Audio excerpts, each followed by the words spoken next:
Hi friends, Nellore కొరమీను చేపల పులుసు కోసం 2 స్పూన్ల ధనియాలు, 1 స్పూను మిరియాలు, అర స్పూను కన్నా తక్కువగా మెంతులు వేసుకొని వేయించుకున్నాం దోరగా. 1 స్పూన్ జీలకర్ర కూడా వేసుకున్నాము. అన్నీ కలిపి దోరగా వేయించుకుందాము.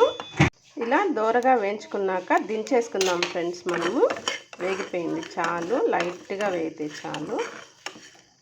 దీన్ని మెత్తగా పౌడర్ చేసుకుందాం. అంతలోపల స్టవ్ మీద మనము కడాయి పెడదాము. చేపల పులుసు మట్టి పాత్రలో చేస్తే చాలా రుచికరంగా ఉంటుంది కదా ఫ్రెండ్స్. కాస్త వేడెక్కి చెమ్మంతా లాగేశాక కావాల్సినంత నూనె పోసుకుందాం. చేపల పులుసుకి నూనె ఉంటేనే టేస్ట్, కొంచెం ఎక్కువగానే పడుతుంది. చెమ్మంతా పీల్చుకుంటుంది కదా. ఇప్పుడు మనం సరిపడినంత ఆయిల్ పోసుకుందాం. కొంచెం ఒక 4-5 స్పూన్స్ దాకా పట్టింది ఆయిల్. ఇందులో పోపు దినుసులు వేయం, మనము మెంతులు వేస్తాము. నెల్లూరు చేపల పులుసులో మెంతులే వేస్తారు. ఇది వేగాక కట్ చేసి పెట్టుకున్న ఒక పెద్ద ఆనియన్, 2 చిన్న టమోటాలు, తెల్లగడ్డలు వాడుద్దాము. చూడండి, దోరగా వేగింది కదా. ఇప్పుడు 1.5 పాయ వేసాము, వేసుకున్నాము తెల్లగడ్డలు, అవి వాడుతాము. ఇది వాడే లోపల దీన్ని మెత్తగా పొడి చేసుకుందాం ఫ్రెండ్స్.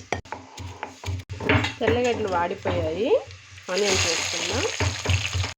ఆనియన్స్ వేగేటప్పుడే మనము ఉప్పు, పసుపు వేసుకుందాం ఫ్రెండ్స్. కల్లుప్పు వేసాను నేను, పసుపు వేసుకున్నాను. కలుపుకుందాము నీట్గా. ఇది వాడాక టమాటాలు వేద్దాము. బ్రౌన్గా వాడబలేదు, కొంచెం వాడితే చాలు. ఇందులో టమాటాలు వేసుకుందాం. ఇప్పుడు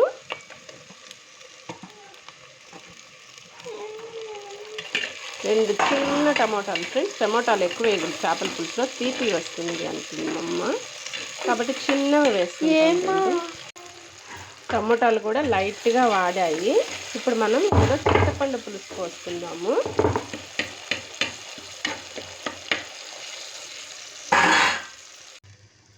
ఇందులో ఇప్పుడు మనము మిరప్పొడి, ధనియాల పొడి వేసుకుందాం. 1 టేబుల్ స్పూన్ మిరప్పొడి, 2 టేబుల్ స్పూన్ ధనియాల పొడి వేసి బాగా కలుపుకొని బాగా మరగబెడదామండి. బాగా మరిగాక చేపలు వేసుకునేటప్పుడు చూపిస్తాను. చేపల పులుసులో నూనె తేలుతా ఉంది కదా. ఇప్పుడు చేపలు వేద్దామండి. చిన్నవి కొరమీను చేపలు తీసుకువచ్చాను, అంటే చిన్నవి కాదు, మీడియం సైజు. వేద్దాము. ఒకసారి కలుపుకుందాం మనము. తర్వాత ఇంక కలపకూడదు, అసలు మూత పెట్టేద్దాము. మామిడికాయ ఉంటే ఈ స్టేజ్లో వేసుకోవచ్చు. మామిడికాయ నా దగ్గర లేదండి.